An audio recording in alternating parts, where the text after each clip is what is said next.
Well, I have to do this because I don't know of any way to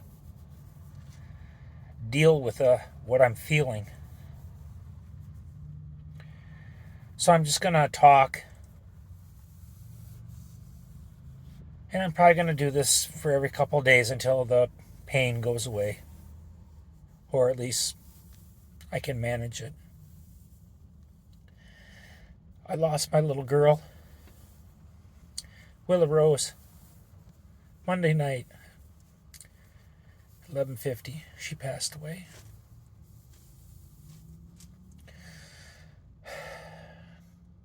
My little girl wasn't spayed, and if she would have been, she wouldn't have gotten this infection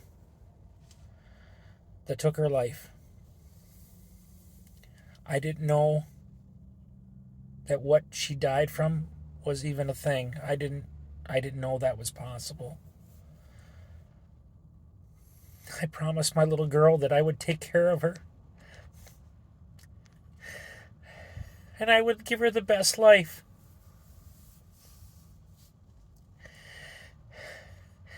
And I couldn't even fucking get her to the doctor on time to save her life.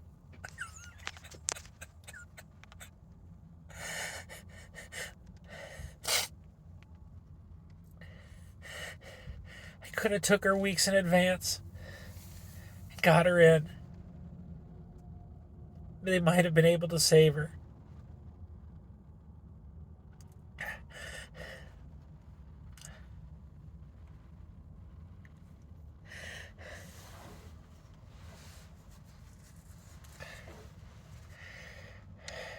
It's now Friday.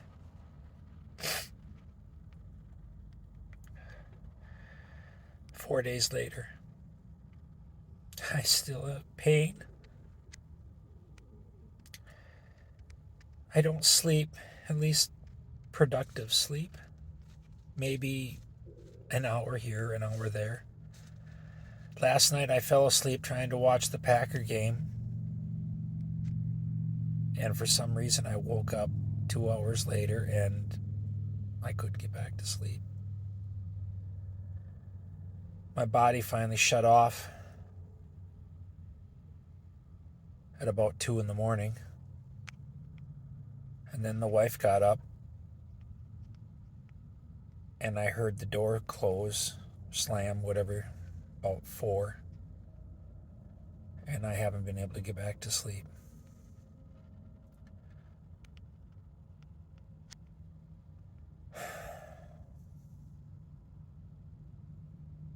I can honestly say my day can't get worse.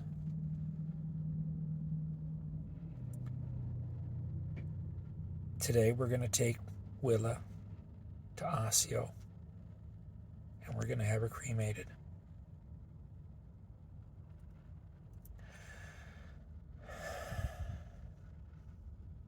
Hoping to bring some closure.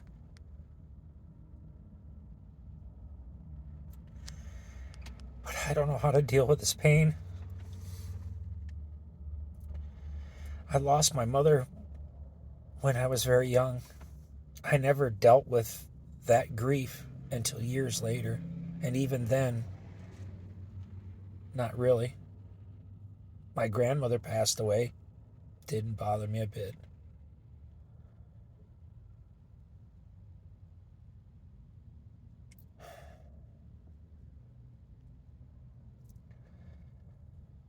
I don't know.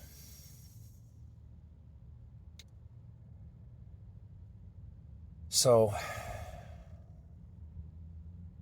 we came across an ad in the online. Somebody was trying to rehome their teddy bear.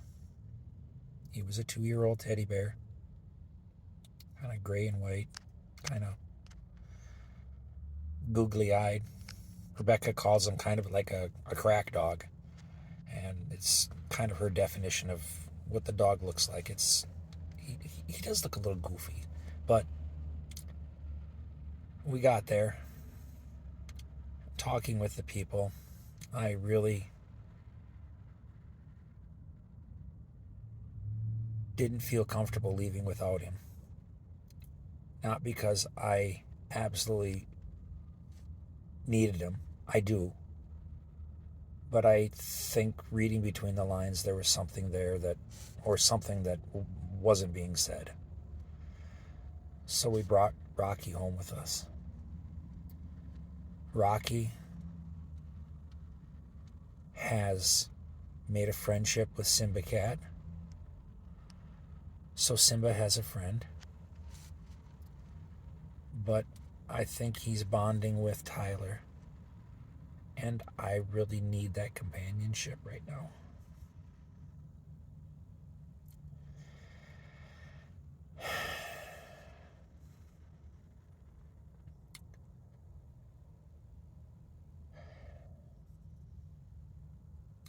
It's very painful.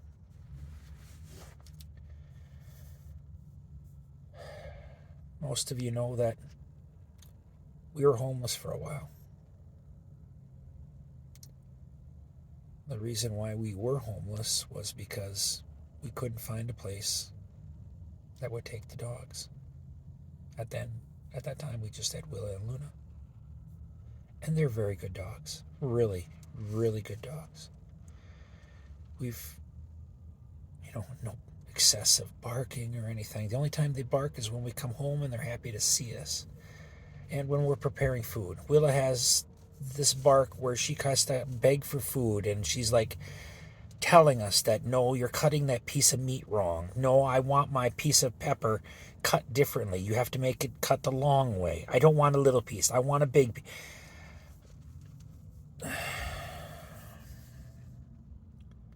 I'm going to miss that. But we ended up staying in a Motel 6 for almost a year.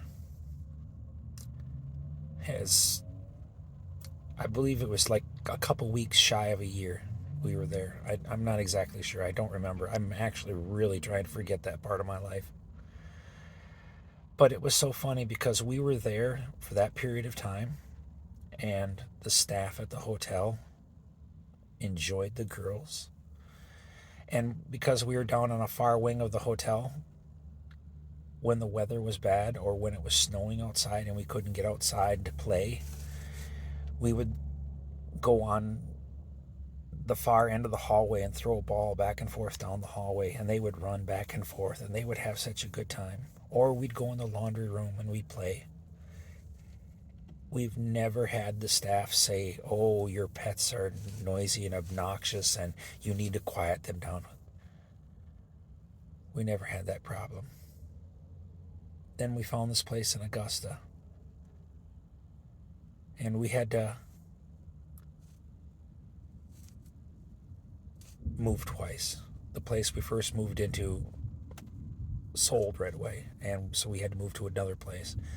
And this place has a huge backyard. And when we moved in there, they enjoyed the backyard. Willa would run to the back property line over to see the game, the DNR, the wardens. And she would go over there and sit and watch them work. And while they were working, they would stop and come over and talk to them and pet them and everything. And then they would tell them to go home, and they would turn around and come back. We never had to worry about where they were. One night when we were only moved in for a week or so, we left the dogs home. Roscoe, Willa, Luna, and Tyler and I went down to bar where we were at,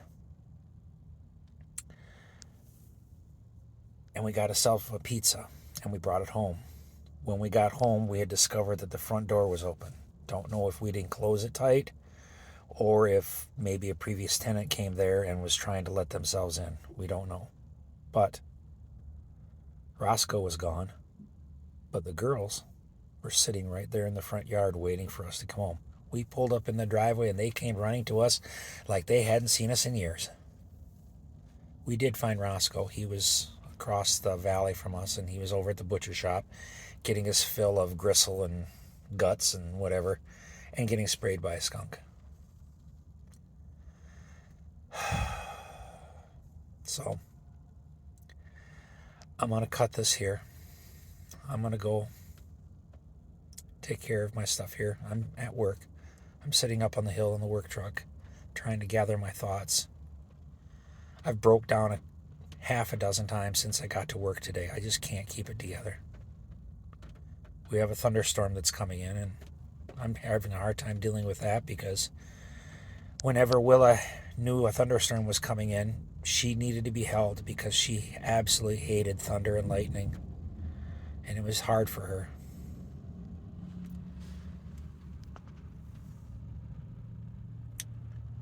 So I'll continue this later with another part. Maybe later tonight when I get back, we'll talk about Willa's cremation. Thanks for listening.